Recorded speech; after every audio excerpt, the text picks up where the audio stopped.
Buenos días, quien les habla es el doctor Carlos Suen Navarrete y se me ha encomendado dictarles las clases de luxofractura de muñeca, fractura de cúbito y radio.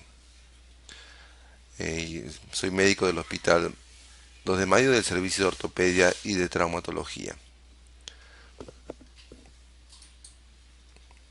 Empezaremos con el tema de luxofractura de muñeca. Pues, como ustedes saben, es una de las fracturas más frecuentes que vemos en las emergencias de los hospitales. Su incidencia está uno de cada 500 fracturas.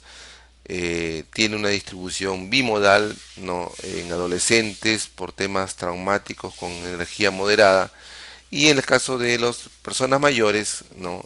Posmenopáusicas por el tema de la osteoporosis. Entonces aquí vemos un gráfico donde el grupo tanto de hombres como mujeres entre los 55 y 75 años por un tema de descalcificación ósea, osteoporosis, osteopenia, ¿no? Este grupo etario tiene una mayor incidencia de fracturas. Y otro grupo en menor, hay otro pico entre los 25 y 45 años por un tema más de traumatismo, ¿no? Accidentes de tránsito, deportivos, etcétera. Entonces las fracturas de muñecas, 15 a 20% de todas las fracturas, más vemos en mujeres, en ancianos por osteoporosis y en gente joven por el tema de la energía traumática. Aquí van, en el tema de fractura de muñeca van a encontrar una serie de nombres, ¿no? Que lo vamos a ir describiendo según las clasificaciones, como la fractura de Coles, que es la más conocida, la de Smith, Barton, la fractura de Chofer, en realidad es, ¿no? En francés, y la de Daipunch, que es una fractura por compresión, que la vamos a ir describiendo. La luxofractura de muñeca, para hablar de este tema tenemos que conocer qué es lo normal para poder restituir esta normalidad una vez del tratamiento. Entonces, la fractura de muñeca tiene una serie de angulaciones. Una de ellas es el ángulo radial de 23 grados y la longitud radial de 12 milímetros y el ángulo palmar de 11 grados. Esto lo vamos a ver mejor en los siguientes gráficos. Por ejemplo, tenemos una inclinación palmar de la muñeca, ¿no? Esto está descrito entre 10 a 25 grados en diferentes literaturas. ¿Ok? La superficie articular de la muñeca en realidad está mirando casi al dedo pulgar, ¿no? Existen otras medidas radiológicas para describir qué es lo normal y a la cual tenemos que tender después del tratamiento, ¿no? Aquí vamos a ver tres longitudes más. Uno de ellos, en el caso con el número 2, es la inclinación radial. ¿Ok? Esto está descrito entre 15 a 25 grados, es decir, la superficie articular está mirando casi al cuarto dedo, ¿no?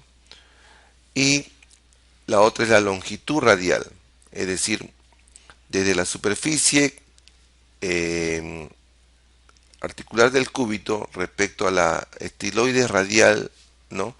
Esa longitud es, está descrito que debe ser por encima de los 10 milímetros, ¿no? Hay literatura que va de 9.9 a 17.3 milímetros. ¿Ok? Generalmente en la fractura esta longitud disminuye y es el famoso signo de la Augier. El otro tema es la discrepancia cubital. ¿Ok? La superficie radial con la superficie cubital deben estar a la misma altura. Hay una discrepancia de que va a un rango de 0 a 2 milímetros. ¿Ok? Esto a veces lo solucionamos con el tema de tomar radiografías comparativas, porque más de una vez nos encontramos con los famosos cúbitos plus, es decir, cúbitos que son mucho más largos, ¿no? Y nos podría llevar a confusión. Entonces, es importante saber cómo realizar estas medidas en una radiografía de muñeca.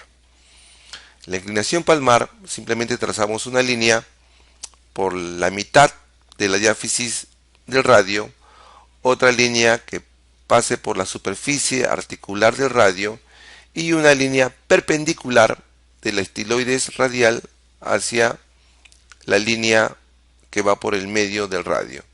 se forma un ángulo. Ese ángulo, ustedes van a notar que va en promedio de 11 a 12 grados. Igual, la inclinación del radio en la radiografía AP es igual. Trazan una línea por la mitad del radio, otra línea que vaya por la superficie articular y una tercera línea que sea perpendicular, ¿ok?, a la línea del radio. Ese ángulo que se forma es aproximadamente de 22 a 23 grados. Igual, la altura del radio, le decía anteriormente, trazan una línea igual, bueno, una perpendicular a la línea del medio del radio que pase por lo alto de la estiloide radial y uno que vaya por la superficie, ¿no?, del cúbito. Esa altura es de 11 a 12 milímetros. El tratamiento de las fracturas va a depender de varios parámetros. Uno de ellos, la edad, sexo, a qué se dedica, cómo ocurrió la lesión, si tiene osteoporosis o no, las radiografías y las medidas, dependiendo qué clasificación usemos, que es una variedad de clasificaciones que ya vamos a ver, ¿no? Y cómo colabora el paciente para decidir qué tipo de tratamiento vamos a seguir. ¿Okay? La clasificación, esta es una de las clasificaciones que tanto se usa, es la clasificación de Friedman, escrito en 1967, donde las fracturas del 1 al 8, ¿no es cierto? Primero las fracturas metafisiarias no articulares, ¿no?, en el tipo 1. El tipo 2 ya hay un compromiso del estiloide cubital. En la tipo 3 y 4 ya tenemos las fracturas articulares, ¿ok?, ¿no?, pero sin compromiso de la articulación radiocubital, ¿no? Y en caso de la 4 se agrega la fractura de la estiloides cubital. El 5 y el 6, ¿ok?, ya hay un compromiso de la articulación radiocubital. Y la 6 se agrega la estiloides cubital. El 7 y el 8 hay compromiso de ambos, tanto la superficie articular como la articulación radiocubital, pero en el 8 se agrega la fractura del estiloides cubital. La clasificación de Melón es otra, descrita en 1984, donde el radio, normalmente cuando se fractura, se fractura en 4 partes, ¿no? Una, la estiloides radial, que está directamente relacionada a impacto por el escafoides, los fragmentos 3 y 4 por un impacto del semilunar con sus carillas articulares, y la diáfisis o la metáfisis del radio, ¿no? Esto, según cómo se desplace o se conminute, ¿no es cierto?, o se haga más pedacitos, va a la clasificación. El tipo 1 se fractura en 4, pero casi no se desplaza. Los tipo 2 ya hay una mayor conminución, tanto del fragmento 3 como de la metáfisis, ¿no? El tipo 3, perdón, 2A y 2B, mayor conminución. El tipo 3 hay un fragmento característico que se va hacia el lado volar, hacia el lado anterior, y compromete el nervio mediano. El 4 y el 5 hay una mayor conminución. ¿Ok? Esta es la clasificación de Melón. La clasificación AO, que es la que más se usa, la que ustedes van a encontrar en cualquier literatura actualmente, ¿ok? Básicamente se clasifica en 3 grandes grupos. Aquellas que no son articulares, es decir, son metafisiarias. Aquellas que son articulares, de diferentes tipos, y aquellas que ya tienes una conminución, es decir, varios pedacitos de hueso en la zona articular como en la zona metafisiaria, ¿no? El grupo 1, que no es articular, ¿no es cierto? Tenemos el tipo 1, que es la fractura del cúbito. El tipo 2, ¿no es cierto?, es metafisiaria. Uno se desplaza hacia el lado volar y otro al lado dorsal, ¿no es cierto? En el grupo B ya son articulares, ¿no es cierto? Esta es la clasificación del estiloide cubital, la clasificación de Chofar, ¿no? Y las fracturas articulares, le van a ver la de Reo-Barto, que la vamos a ver más adelante también, que son fracturas por cizallamiento, B y B3.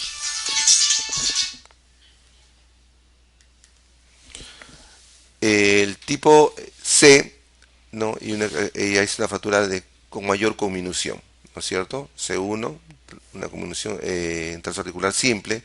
El C2 tenemos trazo articular más mayor conminución metafisiaria. Y el tipo 3, una gran conminución tanto articular como metafisiaria.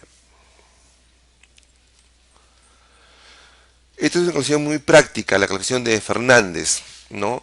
Donde básicamente nos describe el mecanismo por el cual se produce la fractura, ¿no? También, según el número, va complicándose más, de mayor complejidad para el tratamiento y de peor pronóstico en el tratamiento, ¿no? La tipo 1 son por torsión, ¿ok? Es decir, caídas con hiperflexión o hiperextensión, ¿no es cierto? Que se produce la fractura de Colles y Smith, ¿no? Si el fragmento se va hacia el dorso, y Smith, si el fragmento radial distal fracturado se va hacia el lado volar anterior. La fractura por cizallamiento, en cierta forma, también son en flexión o extensión, pero no al grado de una torcedura. Esto hace que las fracturas, el, el semilunar y perilunar, impacten en forma de cizallamiento sobre la superficie articular de radio, produciendo fracturas articulares dorsal y volar. Esas son las famosas fracturas de Barton, que lo vamos a ver en los siguientes gráficos. Y por compresión es casi un impacto directo de las fracturas del carpo sobre el radio. Me produce hundimiento de la superficie articular. Las de abulsión son aquellas que son por arrancamiento, es decir, el carpo estira, jala los ligamentos que se insertan en el radio y me producen fracturas por arrancamiento, ¿no? Son las famosas luxofracturas por abulsión.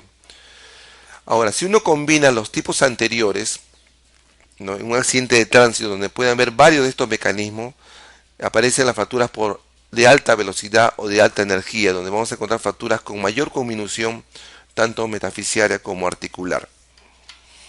Entonces aquí vemos claramente los 5 tipos, ¿no?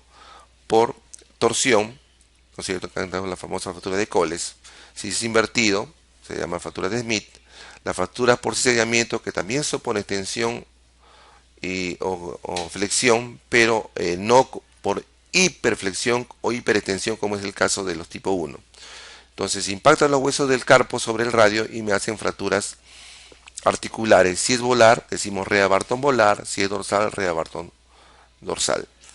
¿Ok?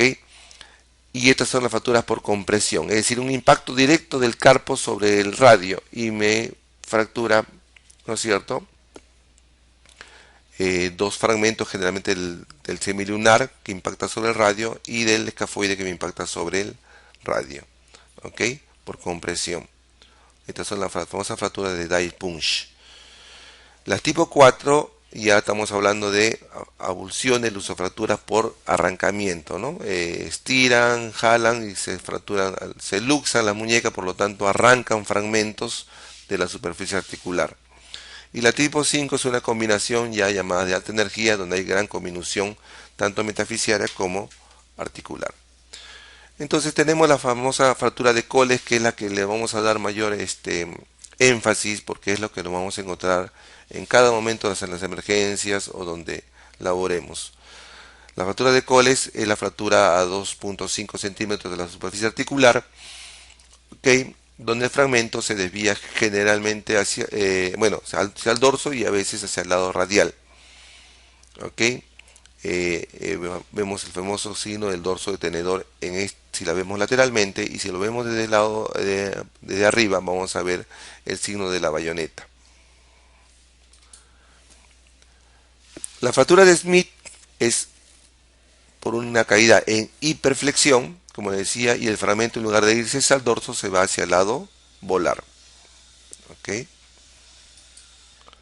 La fractura de Rea Barton, ¿no? La fractura por cizallamiento, Rea Barton volar y dorsal, donde los huesitos del carpo pues, son los que impactan sobre la superficie articular.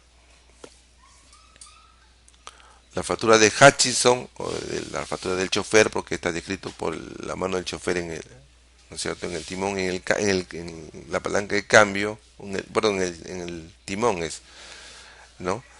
Es en realidad una fractura por que los ligamentos jalan, ¿no es cierto?, una fractura avulsiva del estiloides radial, aunque también está descrito por impactación del radio en una lateralización de la muñeca, ¿no? Y simplemente es una fractura, también es una fractura articular.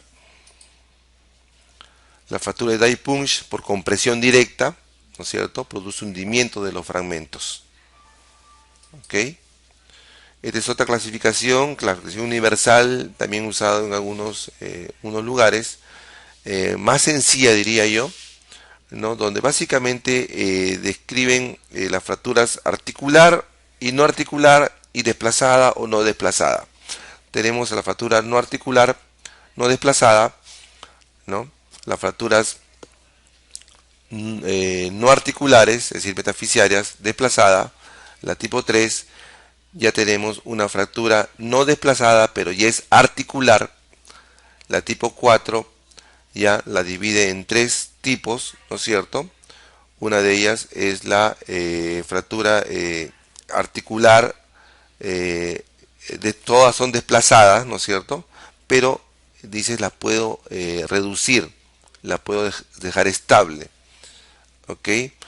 La otra ya también es articular, hay mayor conminución, pero dices la puedo reducir, pero es muy inestable, ¿no? ¿Ok? Y la que definitivamente es totalmente irreductible, muy inestable, ¿no es cierto? Esta es otra clasificación.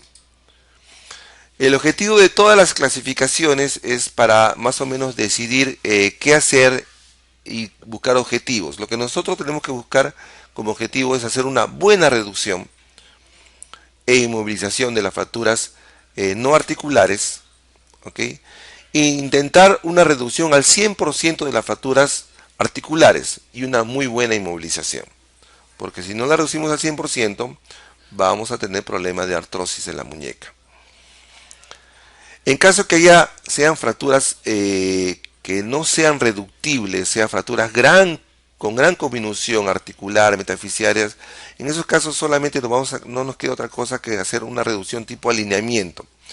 Es decir, dejarlo lo más anatómico posible, tanto articular y no articular, sin hacer mayor daño en las partes blandas, sin quitarle irrigación sanguínea a los fragmentos, que lo vamos a ver con los siguientes tratamientos, en las siguientes imágenes. Es decir, el objetivo del tratamiento es conseguir un buen estado funcional con el menor número de complicaciones o sin complicaciones según el tipo de fractura. Este es el objetivo de los tratamientos finalmente. Es decir, buscar que funcione la muñeca. Entonces, resumiendo, un resumen de casi todas las clasificaciones, ¿no? Hacemos lo siguiente con este algoritmo. Evaluamos los fragmentos, si está desplazado o no está desplazado. Es importante. Si no está desplazado, primero tenemos que ver si la fractura es articular y es articular, ¿no? Entonces, inmovilizamos con yeso, ¿no? Inmovilizamos nada más porque aquí no tenemos que reducir nada porque no está desplazado. Y tomamos una radiografía al séptimo día. Aquí es importante los controles. El séptimo día es el control radiográfico al séptimo día, pero nosotros tenemos que estar controlando estas muñecas a los 2 días ya por el tema del edema, complicaciones de que apriete el yeso, pero mínimo necesitamos una radiografía al séptimo día. Al séptimo día, ¿no es cierto?, vemos si no está desplazado, ¿ok? Dependiendo cómo esté el yeso, podemos continuar con ese yeso o cambiamos el yeso. Y podemos seguir el tratamiento conservador con yeso hasta el final. Que ya saben, un promedio de 4 a 6 semanas. Y entre 2 a 3 semanas estamos cambiando el yeso de braquipalmar a antebraquipalmar. ¿Ok? Si se desplazó, volvemos a intentar reducir, ¿no? Si no se reduce o se desplaza con facilidad, ni hablar. Tenemos que, a pesar que es una fractura inicialmente que parecía sencilla, tenemos que llevarlo a cirugía. Ya vamos a ver si le colocamos clavos, placas, ¿no?, etcétera. Si los fragmentos están desplazados, ¿no es cierto?, tenemos que reducirlo. ¿Ok? Hacemos, si es no articular, hacemos la reducción y tomamos radiografías. ¿Ok? Si hemos logrado reducirlo, lo movilizamos con yeso y nuevamente al algoritmo del séptimo día, radiografía, y vemos si no se nos ha desplazado, tratamiento conservador. Pero si se nos ha desplazado, ¿ok? Podemos también intentar la reducción. Si no lo logramos, va a cirugía. ¿Ok? Si es articular, mucho cuidado con eso. Si intentamos hacer una reducción cerrada, si logramos si no logramos la reducción, no, una reducción aceptable, o tenemos la sensación que es muy inestable para el yeso, que se nos va a desplazar, porque hay cierta conminución, ni hablar, de frente va a cirugía. Si ves que podemos mantenerlo, podemos hacer el protocolo del tratamiento conservador, radiografía a la semana y probablemente a la siguiente semana, porque estos casos se nos pueden desplazar, requieren un control más estricto. ¿Okay? Entonces aquí ponemos la fractura de un radio, generalmente la fractura de Coles por torsión, el famoso signo del dorso de tenedor, y si lo vemos de arriba, el signo del dorso de la bayoneta. ¿Okay? Tenemos la fractura de Coles. ¿Okay? Inicialmente el paciente echado en una camilla, ¿okay? Previa asepsia y antisepsia, colocamos 10 centímetros cúbicos de silocaína en el foco fracturario. Aspiramos, sabemos que estamos en el hematoma y lentamente ponemos los 10 centímetros cúbicos. La silocaína se va a difundir por el hematoma, donde va a hacer una anestesia parcial. La anestesia nunca es total, ¿no? El paciente de todas maneras hay que explicarle que tiene que colaborar para hacer la reducción, porque de todas maneras duele un poquito. ¿Okay? Producida la anestesia, empezamos a la maniobra de reducción. Inicialmente hiperextendemos, ¿ok? Para nosotros arrastrar el fragmento y ancla aquí, y luego recién, cuando hemos anclado aquí, recién hacemos la maniobra de, eh, de flexión, ¿ok? Y recuerden que el fragmento también se lleva hacia el lado radial, también tenemos que empujar esto hacia acá, hacia el lado cubital, ¿ok? Entonces, una vez que tengamos la reducción, ¿ok? Siempre en tracción, ¿no es cierto? Alguien está jalando sobre estos dos dedos y alguien está haciendo una tracción sobre la zona del antebrazo, ¿ok? Colocamos nuestro yeso inicialmente antebraquipalmar y después completamos hasta la zona del brazo, braquipalmar, que finalmente es el yeso. Porque tenemos que inmovilizar una articulación distal y una proximal a la fractura. ¿Ok? Entonces, nuestro yeso finalmente va a quedar en flexión palmar, desviación cubital, ¿ok? En semipronación, ¿no? Con el ángulo del codo en 90 grados. ¿Ok? Entonces acá tenemos algunos casos de fracturas de Coles donde han sido reducidos o manejados con yeso. ¿Ok? Entonces vemos el desplazamiento aquí, la pérdida de angulación. ¿Ok? El signo de Laugier ha perdido la altura. En lugar de que la caridad articular esté mirando hacia el dedo gordo, 11 grados está mirando hacia el dorso. ¿Ok? La superficie articular que debería estar con 23 grados mirando hacia el cuarto dedo, fíjense, está mirando, qué sé yo, hacia el segundo dedo o primer dedo, ¿no? Entonces cuando restituimos la superficie articular, ahora ya está mirando casi al cuarto dedo, esta superficie del cuarto dedo.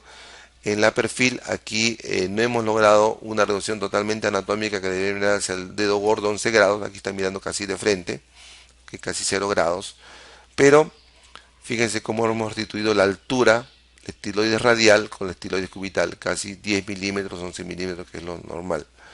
Finalmente el resultado final es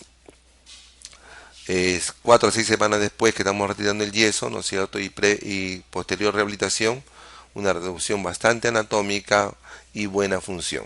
Esto requiere necesariamente terapia física, ¿no? Fíjense, aquí tenemos un yesito braquipalmar posterior a la reducción de una fractura de muñeca.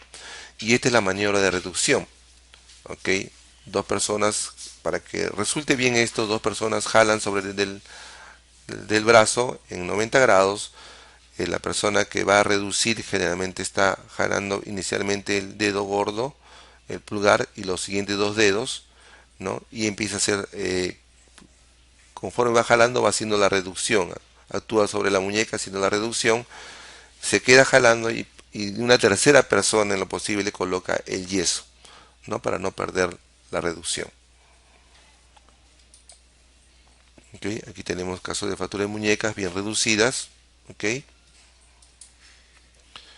Esto es algo que van a ver con cierta frecuencia y por eso toda muñeca fracturada debe controlarse al día siguiente o a los 2 días, o explicarle bien los signos de alarma.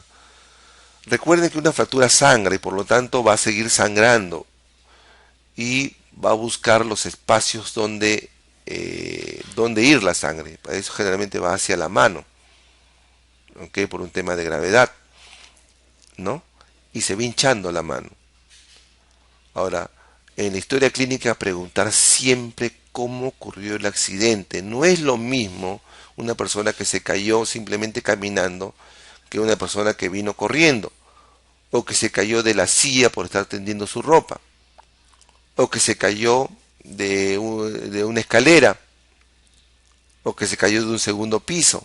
Implica más energía y generalmente vamos a encontrar fracturas con mayor conminución, o sea, más pedacitos de hueso o fracturas expuestas. Pero si asimismo encontráramos una fractura de trazo simple, no articular, con una historia que ha caído de altura o ha sido un accidente de tránsito, cuidado. Esos casos a veces es mejor observarlos, a veces es mejor hacer una reducción, pero colocar una férula nomás, medio yeso, ¿ok? Y observarlos, no darles de alta, porque sabemos que se va a hinchar, sabemos que a la siguiente hora puede salir ampollas, porque ha habido energía, ha habido una mayor energía. Entonces pasa eso, que cuando la historia pues es importante evaluarlo, ¿no? Porque a veces tienen fracturas con alta energía o moderada energía y se van. Y lógicamente regresan a las horas con el yeso que ellos mismos se lo han sacado porque ya no han soportado, porque les aprieta el yeso y porque podemos facilitar un síndrome compartimental. Entonces, cuidado, la historia clínica va a seguir siendo importante, cómo ocurrió. ¿Ok? Entonces, si está muy hinchado, a veces no es bueno colocarle un yeso en ese momento. Una férula, ver la posibilidad de postergar la colocación de un yeso completo o de proponer quizás una cirugía por el edema. ¿Ok? Colocar un fijador externo que una vez que mejore las partes blandas se puede pasar a una cirugía abierta. ¿Ok? Entonces aquí tenemos, esto lo vemos bien frecuente, que regresan por emergencia para abrirle el yeso. Explicarle los signos de alarma al paciente. Mire, esto puede pasar, por favor, regrese. Si ocurre esto, regrese inmediatamente por emergencia. Si no, ya la estamos viendo mañana o pasado mañana por consultorio externo. ¿Ok? Entonces acá tenemos otra fractura de radio, que en este caso articular ya, ¿no? Tenemos una rea Barton volar, ¿ok? Articular, que ha sido manejado con yeso, ¿no? Reducción cerrada, ¿no? Han logrado hacer una reducción anatómica, pues articular, y este es el caso familiar, era un médico, ¿no? Y quedó funcionalmente bien, ¿no? Otras fracturas de radio, ¿ok? En la cual se ha tenido que hacer uso de eh, se le controló, se desplazaba la fractura, vimos que era inestable, no se desplazaba y hicimos una acción combinada quirúrgica con colocándole unos Kirchner y a la vez el yeso. Logramos reducción anatómica y más el yeso. Vemos los clavitos aquí que se fue retirado al mes, ¿no? Al mes, ¿no? Es una combinación tanto del yeso con clavos Kirchner. Las fracturas articulares con minución, ¿no es cierto? Sabemos que son inestables. Tenemos para colocar placas con tornillos, ¿no? Reducción abierta y fijación con placa y tornillo, tanto dorsales como ventrales, ¿no? Fracturas articulares, ¿ok? ¿No? Se le coloca en este caso una placa volar, ¿ok? Placa con tornillos. Este es nuestro gran amigo. Este se llama fijador externo. A todas aquellas fracturas con gran desplazamiento, inestables, con minución, mucho edema, fracturas expuestas, este es nuestro mejor amigo, el fijador externo. Porque nos permite ya no hacer más daño, no maltratar más la zona traumática que ya está maltratada, está conminutada, ¿no? Entonces, esto puede hacerse con tratamiento definitivo hasta el final, que consolide las fracturas, o provisionalmente hasta que mejoren las partes blandas, mejore el edema y hacemos una fijación interna, ¿no? Estos fijadores externos, aquí han combinado ponernos Kirner con fijador externo, ¿no es cierto? Generalmente el segundo metatarsiano es el donde apoyamos y en el radio. Y un tutor externo que jale, distraiga, ¿no? Haga el mecanismo del ligamento taxis para, jalando de aquí y jalando de acá, mediante este tutor, los ligamentos actúan sobre la muñeca y distraen y reducen la fractura. Y acompañado por dos Kirner para no dañar mucho esta zona traumática que ya está dañada por el accidente, ¿no? Acá tenemos otra fractura articular, ¿ok? En este caso ha sido fijado por un clavito que está subcondral, que está manteniendo la superficie articular, más un fijador externo. Acá hay otra lusofractura, ¿no? Articular, ha sido reducido y fijado con una placa con tornillos, ¿ok? Otro caso con fijador externo, mira, tenemos una gran conminución metafisial y articular.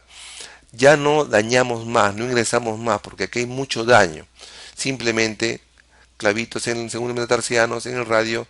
Este es un distractor que distrae, jala y reduce ¿no? Reduce y mantiene la reducción, ¿ok?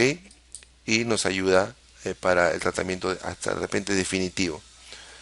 Entonces, siempre, este es un resumen, ¿ok? De alternativa de tratamiento. ¿Ok? Cuando tenemos una fractura de Cole-Smith, ¿no? Si es una fractura, hay Coles y Smith que son inestables, ¿ok? Pues generalmente usamos, nos ayudamos con clavitos Kirner, ¿no es cierto? Eh, eh, si es síndrome compartimental, ¿no? Solo Kirner, férulas, fijación externa, ¿no? Ya tenemos mayor conminución, mayor osteoporosis, va apareciendo, ¿no? La fijación externa. Las fracturas articulares generalmente son reducciones abiertas, es decir, ponemos plaquitas. Y las fracturas por articulares generalmente también son abiertas, tenemos que reducir con Kirner, placas y tornillos. ¿Ok? Buscamos, ¿se acuerdan los criterios de lo que es normal en una radiografía? Buscamos a eso, a dejarlo casi anatómico, pero a veces no se puede. Entonces hay criterios para decir que es aceptable. Por ejemplo, si teníamos una altura de 11 milímetros, que el acortamiento no sea menor de 5 milímetros, ¿no? O sea, que esté por encima de 5 milímetros, la altura es aceptable. Que la inclinación radial, ¿no es cierto? Que es que no baje los 15 grados, ¿ok? Que la incongruencia articular, ¿no es cierto? Atacar la fractura articular, si hay hay un bachecito, una brecha entre los fragmentos articulares, que eso sea menor de 2 milímetros. ¿Ok? Listo. Vamos a hacer el siguiente tema, que es lo que es cúbito y radio. El cúbito y radio, ¿no? Que a veces queremos verlo como fracturas no articulares, en realidad hay que verlo como fractura articular. Hay que pensar que es una fractura articular que tenemos que reducir al 100%, que fue un problema que hemos tenido bastante tiempo. Fue visto como fracturas diaficiarias, no se reducían al 100% y las consecuencias las vamos a ver, las estamos viendo ahora.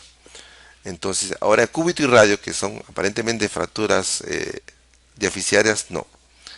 Hay que pensar que son articulares. ¿Por qué? Recuerden que es una zona de tránsito y a la vez de inserción de una serie de músculos, ¿ok? En el antebrazo, pues, Tenemos músculos flexores de la muñeca que pasan por aquí, se insertan alguno de ellos. Tenemos los músculos extensores atrás, tenemos los músculos radiales, tenemos los músculos pronadores y supinadores, ¿no? Que no vamos a hacer todo el recuerdo anatómico, pero sí lo vamos a ver en la patología en las siguientes diapositivas. ¿Ok? Serie es una zona de donde pasan pues los vasos que llegan hasta la mano, ¿no? Tenemos la arteria humeral, ¿no? La arteria radial, la arteria cubital, ¿no? Donde nace la interósea con su rama anterior y posterior. Zona de pasos de nervios, ¿no es cierto? El nervio radial, ¿ok? Con sus ramas interósea posterior que por aquí sale, que tenemos que cuidarlo mucho. El nervio mediano, ¿ok? Que llega hasta, ¿no? A la muñeca. Y el nervio cubital. ¿Ok? Es importante para hablar antes de entrar a las fracturas, saber de la biomecánica del antebrazo. Importante pensar, cuando hablemos de cúbito y radio, tanto sus articulaciones de la muñeca como la del codo. Y tenemos pues varias articulaciones que tenemos que estar pensando cada vez que tratemos cúbito y radio, ¿no? La articulación del radio, que ya hemos visto, ¿no? Radiocarpiana. La articulación radiocubital distal, ¿ok? La articulación del radio con el cóndilo, que es radio capitellum, ¿no? El cóndilo también lo llaman, el cóndilo humeral le llaman capitellum, ¿ok? La articulación cúbito, ¿ok? Humeral, en el caso del olecranon, ¿no es cierto? Cúbito humeral. La articulación radiocubital distal, ¿ok? Y la membrana interósea, es decir, entre el cúbito y radio hay una membrana interósea importantísima para la biomecánica del antebrazo. ¿Ok? Aquí vemos la membrana interósea, ¿ok? Importante para la biomecánica del antebrazo. Vemos la articulación radiocubital distal, ¿ok? Vemos la articulación, y aquí en la radiocubital distal el famoso ligamento fibrotriangular que va de la estiloides, que va del estiloides cubital, ¿no es cierto?, al radio, de aquí a acá, el ligamento fibrotriangular. Tenemos la articulación radiocubital proximal, y acá el ligamento anular y el ligamento de Denusé, ¿ok? Importantes para los movimientos del antebrazo, cuyo principal movimiento es justamente la pronosupinación, es decir, cómo el radio va a ir por encima del cúbito para hacer la pronosupinación, como el radio, que esta es la posición anatómica, cómo gira sobre el cúbito para terminar en el lado medial. ¿Ok? Entonces acá tenemos unos músculos importantes que hay que recordar dónde se insertan, porque los fragmentos se van a desplazar en función de dónde se insertan, dónde la fractura y dónde la inserción muscular. Acá tenemos el supinador corto, tenemos el pronador redondo, pronador teres, ¿ok? Miren, imagínense que la fractura sea aquí o sea aquí. ¿Cómo va a actuar este músculo? Tenemos el pronador cuadrado, ¿ok? Y fíjense cómo se comportan una vez que hacen la pronación. Cómo el radio gira sobre el cúbito y cómo gracias a estos músculos, gracias a los pronadores, ¿no? Y el supinador vuelve a la posición anatómica. ¿Ok? Entonces, para que yo consiga estos movimientos al 100%, tengo que pensar en restituir anatómicamente un cúbito de radio. ¿Por qué? Porque sus longitudes, ¿no?, tienen que ser exactas para que se realice este movimiento exacto. Si se me acorta un cúbito o se me acorta un radio, este fenómeno, esta parte fisiológica no va a poder producirse. Entonces hay que pensar en reducción anatómica, casi recuperar su longitud, porque si no se me va a alterar, o la articulación del radio, o se me va a alterar la articulación del codo. Entonces aquí, solo para resumir, quiénes son los músculos importantes, los que ustedes ya vieron, pero fíjense, ¿qué pasa, no? Cuando se fractura aquí el radio, como el supinador me va a jalar para afuera y para arriba, como el músculo, el bíceps, que se tenga el radio, ¿no? Me va a jalar el fragmento hacia arriba, ¿no? Como el supinador, dependiendo de la fractura, como el supinador, el pronador redondo, como me va a jalar los fragmentos hacia dónde, hacia su lado, ¿no? Desde la parte proximal, y si la fractura es por debajo de él, ¿no? Ya no va a poder. ¿Ok? Entonces fíjense, el supinador largo y corto del dependiente del nervio radial, la porción larga del bíceps, el pronador redondo y el pronador ecuador dependiente del nervio mediano, cómo van a ser sus funciones según exista la fractura. Entonces, la fractura del antebrazo, que son 10 a 14% de las fracturas, de todas las fracturas, ¿no? Confunden las fracturas del radio y cúbito. Ahí está descrito los siguientes nombres, acá hay unos epónimos que tienen que saberlo, ¿no? Que vemos los casos de todas maneras en las emergencias, en los hospitales. Cuando se produce una luxación del radio, de la cabeza del radio, estamos hablando del codo, con una fractura de cúbito proximal, cerca al codo, ¿ok? La famosa lusofractura de Montella. Al revés, si me voy hacia la muñeca, cuando se produce una luxación de la articulación radiocubital distal, junto con la fractura del radio, generalmente distal, se produce la lusofractura de Galeazzi, ¿no? Ambas se incluyen en las fracturas de cúbito y radio.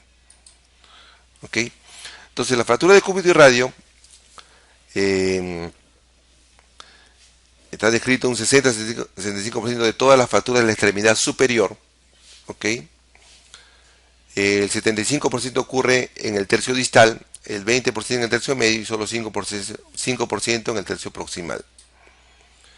Los mecanismos pueden ser directo o indirecto, es decir, ¿no? Directamente sobre el brazo, el antebrazo y produce la fractura, indirectos por las caídas de mano y codo extendidos, e indirectamente se fracturan el cúbito y el radio, ¿no? Es bien frecuente, la mayoría de casos son los dos huesos que se fracturan, ¿no? Está asociado a altas energías y también puede haber fracturas por arma de fuego, caídas, accidentes deportivos. ¿Ok? Entonces, ya les había mencionado esto como dependiendo de cómo se produce la fractura y en qué zona de la fractura, la acción de los músculos, tanto los supinadores, pronadores y del bíceps. ¿Ok? Siempre para una fractura, ¿ok? Dolor, aumento de volumen, limitación funcional, ¿no? Deformidad. Tratamiento conservador, que es raro, diría yo, en las fracturas de cúbito y radio, porque el yeso a veces no nos garantiza que se mantenga la reducción, excepto podría ser en fracturas incompletas de cúbito, ¿no? De radio, podríamos estar pensando en tratamiento conservador, o aquellos pacientes que definitivamente no quieren intervenirse, ¿no? Podríamos apostar por un tratamiento conservador, porque el yeso tendría que estar entre 2 a 3 meses y es bien complicado tener un yeso, y las enfermedades del yeso, de la rigidez, puede también traer otros problemas. Pero existe el tratamiento conservador en algunos casos, ¿no? Y aquí lo importante es el control. Controlar radiografía semanal, quincenal, mensual, para ver cómo va evolucionando, y si hay desplazamiento, plantear la posibilidad quirúrgica. Okay, el tratamiento quirúrgico es el pan de cada día de las fracturas de cúbito y radio, ¿no? Tenemos en estos casos sigue siendo por ahora todavía nuestro amigo la placa y tornillos, pero ya los clavos endomedulares han ganado ya su espacio. Okay, las famosas placas DCP y PF, placas de compresión dinámicas, y IPF de pequeños fragmentos, ¿no? ¿No? Tanto para el radio como el cúbito. ¿Okay? El principio de la placa es siempre restituir la longitud del cúbito y radio, ¿no? para evitar que las articulaciones del codo y de la muñeca sufran, tiene que restituirse el tamaño, evitan el problema rotacional, ¿no? Y restaurar sobre todo la curvatura del radio. Recuerden que el radio es curvo, ¿no es cierto? Para asegurar una buena pronosupinación. Las complicaciones, que ya lo han visto en temas anteriores, son las mismas que cualquier fractura. No sé, puede haber residuoartrosis o mala consolidación. Y tenemos infecciones, ¿no? Generalmente lo vemos en fracturas expuestas. Lesiones neurovasculares, aquí hay que tener mucho cuidado en las fracturas de radio proximal, ¿no? Por el nervio interóseo, ¿no? Cerca de la muñeca el nervio mediano se puede lesionar, ¿no? Y los isquemias de Bolman, que es una secuela de un síndrome compartimental no tratado o maltratado, ¿no? ¿Y cuando utilizamos fijación externa? ¿Se usa fijación externa también? Sí, también se usa fijación externa en el caso del antebrazo, igualito, por la misma, siendo nuestro aliado provisional cuando tenemos pues pérdidas óseas importantes o de partes blandas, hay infección, ¿no es cierto? En temas de politraumatizado, en fracturas expuestas, el fiador externo sigue siendo nuestro aliado, ¿no? Para que posteriormente podamos hacer una fijación interna cuando mejore las partes blandas, ¿no? Hay una fractura conocida que es la fractura del bastonazo, ¿no? Algunos le llaman la fractura de la suegra, cuando vamos de la suegra cuando vamos a visitar a la novia y la suegra nos espera con un palo y lo primero que ponemos es el antebrazo y en la región del cúbito, ¿no? Recibe el impacto y se produce una fractura de cúbito, ¿no? O también puedes verlo pues en cualquier accidente deportivo también, o por protegerse de cualquier caída, un impacto directo sobre la región cubital y te fractura el cúbito, ¿no? Acá hay dos grandes grupos de fracturas en cúbito y radio que nos han encomendado describirlas, que es la fractura de Montella y Galeazzi. Ya los había mencionado, una fractura de cúbito proximal con una luxación de la cúpula radial, fractura de Montella, y las fracturas, una fractura de radio distal con una luxación radiocubital distal, sería la muñeca, es la lusofractura de Galeazzi. Igualito, tenemos que restituirlo anatómicamente por el tema de la pronosupinación que ya vamos a ver. Pero no solamente es fractura, va acompañada de lesión de una serie de ligamentos que son importantes. Por ejemplo, cuando se fractura una lusofractura de Galeazzi, ¿okay? Recuerden que no solamente es la fractura, recuerden que acá hay una diastasis radiocubital, una luxación, por lo tanto se han roto los ligamentos. Y al separarse también se ha roto el ligamento fibrotriangular que iba del radio al cúbito. Y probablemente también se haya roto la membrana interósea de esta zona. Entonces todo eso tiene que ser restituido. ¿Ok? Entonces, otra vez tratando de hablarles de tanto la anatomía como la biomecánica, que es importante pensarlo para que funcione bien una fractura de cúbito y radio tratado, ¿no? ¿Okay? No se olviden que siempre el radio y el cúbito están unidos a sus extremos, no se olviden que existe una membrana interósea entre ellos, ¿no? Recuerden que en el codo existe una cápsula de codo que se altera también cuando hay una fractura, que existe el ligamento anular, ¿ok? Que las longitudes deben restituirse sus longitudes iniciales, porque cualquier acortamiento va a producir una afectación tanto en el cúbito, como en el codo, como en el radio, como en la muñeca, ¿no? Y los ligamentos, pues, los ligamentos que les había mencionado, tanto del codo como de la muñeca. ¿Ok? Para que gire el radio sobre el cúbito tiene que estar todos estos ligamentos en buen estado y las longitudes en buen estado, ¿no? Y la curvatura del radio debe ser anatómica para que exista la pronosupinación adecuada. Si se compromete eso, no va a haber una buena pronosupinación. ¿Ok? Si se compromete el cúbito, el radio, si se compromete en una zona del codo, de la muñeca, no va a haber buena pronosupinación. Ok, entonces las fracturas la de Galeazzi y la de Montellas están descritas, ¿no? Y hay que tener mucho cuidado porque a veces en niños es difícil diagnosticarlo. Nosotros tenemos un problema con los niños que estamos acostumbrados a trabajar con adultos.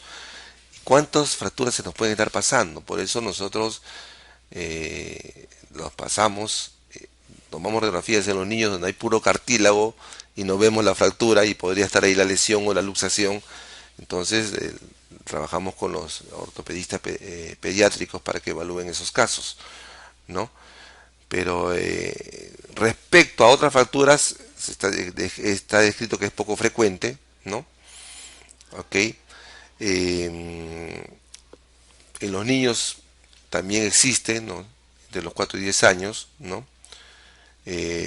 Pero sí tomarle la importancia, porque si les decía la parte anatómica, no, por la parte anatómica o biomecánica no es diagnosticado el problema, las consecuencias que vamos a ver son severas, ¿no?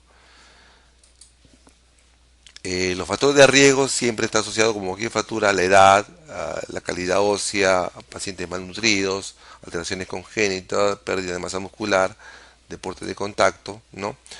Y la de Montella inicialmente se clasifica en cuatro partes, o en cuatro tipos, ¿no? La tipo uno es aquella que se produce en el tercio proximal del cúbito, ¿no? Y una luxación anterior del radio. La tipo 2 es la angulación, en este caso es posterior, la anterior es la angulación es anterior, este es posterior la angulación, y la luxación de la cúpula radial es posterior. ¿Ok? La tipo 3, ¿no? En este caso es lateral, porque generalmente es un mecanismo de impacto lateral, ¿no es cierto? Fractura el cúbito y me luxa, la energía continúa y me luxa lateralmente el, el, este, la cúpula radial. La tipo 4, ¿no? Que se parece a la tipo 1, ¿no? En el tercio proximal y medio, más la fractura, en este caso se agrega fractura del radio, con respecto a la tipo 1, ¿no? Esta lusofractura fue descrito bueno, tiene el nombre de Montella, descrito por primera vez en 1814, Giovanni Montella, ¿no? Pero fue el doctor José Luis Badó que definió esta lesión y es la que hizo esta clasificación de los cuatro tipos. ¿Okay? Le decía que es poco frecuente, 0,4 a 5% de toda la fractura, 2% de la fractura en niños entre 4 y 10 años. Es más común que la fractura de Galeazzi, ¿no? ¿Ok? Acá otra vez están los cuatro tipos, ¿ok? Según cómo se desplacen, según el mecanismo, ¿no? Y la 4 es la misma que el 1 más una fractura de radio. ¿Ok? Las teorías de cómo se producen esto, generalmente la más aceptada es la caída sobre la palma de la mano con un codo en hiperpronación, ¿no? O también un traumatismo directo aplicado sobre esa zona. Entonces hay la teoría de Speed Boy, contusión directa, la de hiperpronación, que es la más frecuente en la donde vemos estas fracturas, ¿no? El cuadro clínico, igualito que todas las fracturas, ¿no es cierto? Hay dolor, deformación, aumento de volumen, hematoma, hay limitación a la pronosupinación, puede haber parestesias, porque recuerden, por ahí está el nervio radial, por ahí pasa el cubital también, cerca, ¿no? Donde puede estar lesionado, mediano, ¿no? Y el tratamiento está descrito en niños y adultos relativamente diferente, ¿no? Hay que de todas maneras hacer una reducción, ¿no? Una tracción o tracción en los niños, ¿no? El tipo 1 y 3 de codo debe flexionarse y supinarse, el tipo 2 debe extenderse y pronarse, y se moviliza con un yeso braquipalmar durante 8 semanas. En los adultos el tratamiento ortopédico tiene alto índice de fracaso, ¿no? Por eso que sigue siendo, como les decía, en los casos de cúbito y radio, el tratamiento quirúrgico como la primera opción, ¿no? Pero algunos casos de tratamiento conservador se les coloca yeso braquialmar durante 6 semanas como mínimo, puede ser más. El tratamiento quirúrgico es el de elección, ¿no? Hay placas con tornillos, hay clavos endomedulares, ¿no? Ya con una reducción abierta y fijación. ¿Ok? En el caso de la lusofractura de Galeazzi, ¿ya?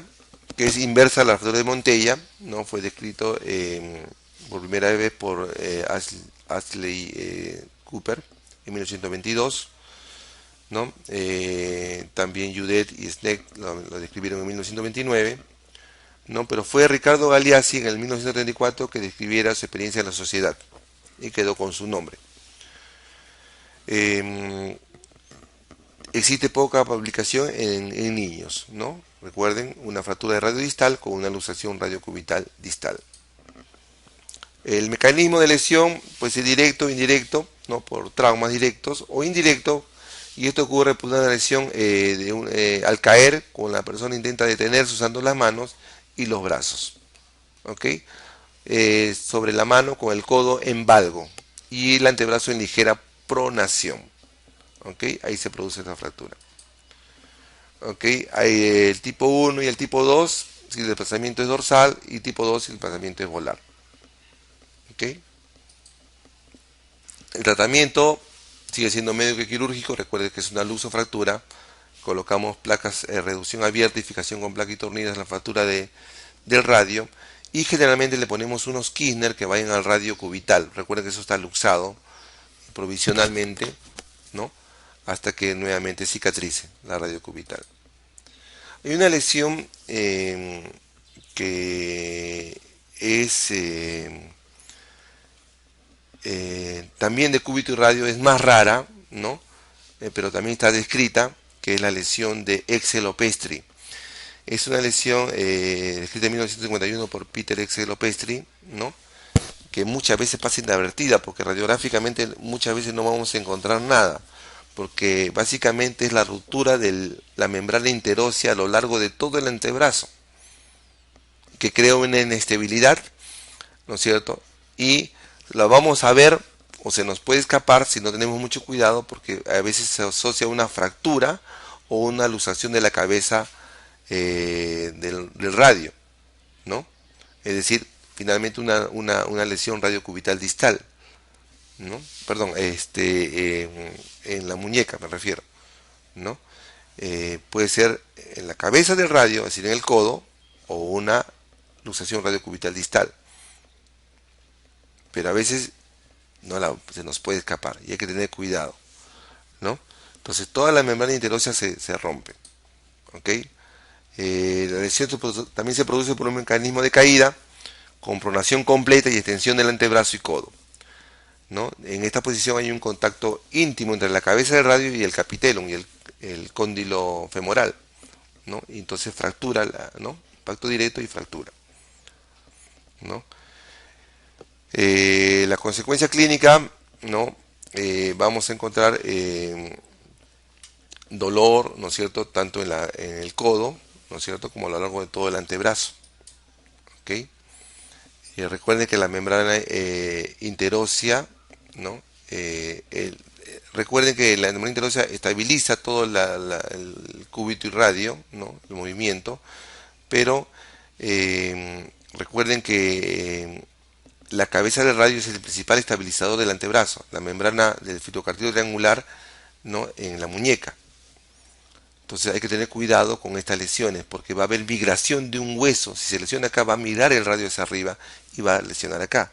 Si hay problemas acá, puede migrar el hueso para acá y, ¿no?, distenderla o sobrecargar la zona del codo. Entonces, eso quería explicarles sobre cúbito y radio y fractura de muñeca. Gracias.